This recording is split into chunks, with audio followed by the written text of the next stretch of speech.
there, everyone. Welcome to another exciting episode of Lagos Focus on ibile.tv. I'm your host, Derele Ijelu, and today we've got something big for you. As you all know, on the show, we try to focus on politics, entertainment, sports, lifestyle, and many more. But today on the program, we decided to shift our focus to non-governmental organization, NGO, called Life After Abuse Foundation. This Life After Abuse Foundation is founded by an energetic individual, Halima Layeni. It's a pleasure having you on the show. Thank you for having me. Okay, can you please tell us more about your foundation for our viewers, please? Okay, Life After Abuse Foundation is committed to bringing the issue of abuse into the spotlight, to drive progressive conversations while galvanizing society to be moved to action with requisite psychosocial support to survivors of abuse. Okay, from what we have, we consider you have passion for this particular job. And during your NYS, which is in the year 2017, you serve at the Lagos State Ministry of Poverty Alleviation. What led to the motion of you trying to create this foundation, Life After Abuse Foundation? I am a survivor of child sexual abuse, and I've had, growing up, my abuse started when I was about 6 years old up until I was about 11. And just like every survivor, I've had my own share of struggles, pain, and trauma, and it affected me a lot. And I was able to come out of it at a very early age.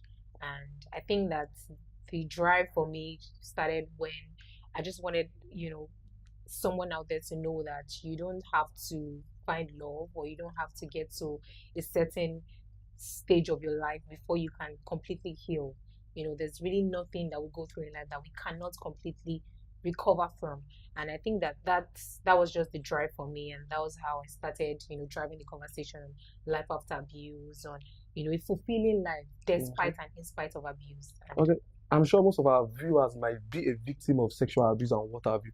Can you please tell every one of them how they can overcome this from your experience?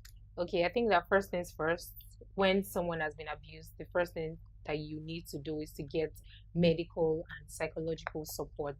I believe that society tries to skip that aspect and then just move to the legal aspect, which doesn't do justice to the situation. I think that the survivors are the most important. The survivor is the most important person in the equation. So just try to get the survivor medical and psychological support first. Medical because the survivor might have contacted an STD. Okay. So, and then psychological because like a trauma, these things are very deep. Yeah. So it's important to see a therapist. And the good thing is we have a lot of NGOs now that offer psychosocial supports to survivors, where you can get free psychosocial support. Okay, from your explanation, did you think people resorting to suicide, let me say death, is kind of just like a resolution for this kind of situation if one of the person is sexually abused? Absolutely not. Absolutely not. I think that suicide doesn't take away the pain. It just gives it to somebody else. Suicide is never an option. It's really never an option. There's help is available, and you could, regardless of what your story is, you can come out of whatever it is that you're going through. You just need the right access to the right support, and you'll be back on track. Okay, earlier this year in 2019, because we are already in March, that basically 2 months ago in January, you started a social media campaign called Man Can End Violence. What prompted you to do this kind of campaign online? Men Can End Violence. Okay, the Life After Abuse Foundation uncovered 128 cases of sexual abuse. 128 cases? Yes. Is it in Lagos or? In Lagos. Only in Lagos? Yes, in Lagos. Is there any plan for you to drive after, as in outside Lagos, maybe another state, Kwara or? Absolutely. But, I believe in starting small and making impact. So we uncovered 128 cases of sexual abuse, and we got the government involved. The Lagos State government? Yes. We wrote to different sectors. We wrote to the governor of Lagos State for intervention, and he actually took action. Thank you, Governor Ambodi. Okay, is it because you serve in Lagos State Ministry of Poverty Alleviation? That was the reason you were able to get the financial support, or what have you, from the Lagos State government? Well, I don't think so. I think that a lot of people are ignorant of the access that they have to government sectors to getting the help that they need. And it wasn't so much of financial funding. Most of the supports we got were psychosocial support. Pretty much Lagos State has they have a ministry that addresses these issues. They have social workers, they have, people that are working in this space to get survivors of abuse help. And, we started with the whole journey. Lagos State provided a bus for us. We visited the survivors in their houses. We got them to a social support network. We took them to WARIF, and we got to realize that we were granting survivors psychosocial support, and then a survivor would go back to our house and still end up being abused by the same person, and it was counterproductive. We got to realize that for every person that we recommended to go to the police station, a domestic violence victim that we recommended to go to the police station ended up coming back saying that they either ignored her or doubted her or made fun of her. And in that kind of situation, sorry to cut short, whereby the person is abused, what is the penalty for the person abusing the girl? Well, there's a jail term for perpetrators, but I mean, that this is Lagos, this is Nigeria, but there's actually a jail term. But here's the thing, because in order to pursue a case in court, you need evidence. And we don't really have a functional system in Nigeria. The only rape kit we have just one rape kit center in Nigeria. Before you can even process the rape kits, before you can even do all these things, it takes a while. And these are the things that you need in courts to pursue a case. And oftentimes most people are not always able to provide evidence, and you really cannot pursue a case in court without evidence. So we kept on working, and we just got to realize that it was counterproductive, because these survivors were not taken seriously. And then we came to realize that what are the foundational issues of violence? Who are the main causes? A study by the United States Ministry of Justice says that 98.9% of perpetrators are men, which explains that violence is predominantly a man's issue. And not me. A man, like I'm not part of them. Is it everybody generally? Yes. Yeah. I mean, and including you. It doesn't mean you're a perpetrator. No, it doesn't mean you're a perpetrator. What that basically means is that a lot of men are bystanders.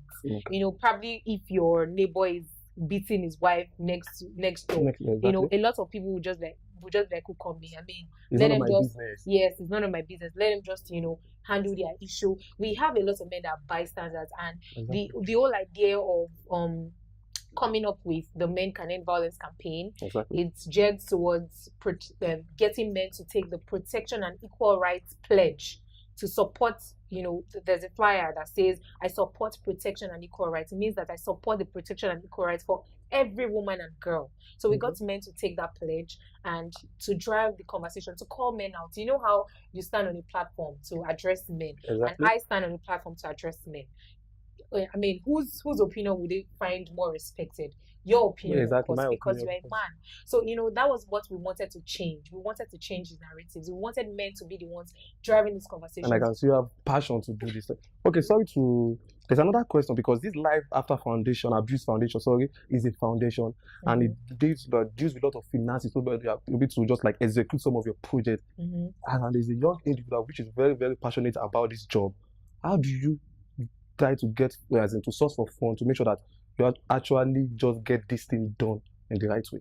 Okay, first things first. I mean, when you say NGO, people think that you need like a lot of money.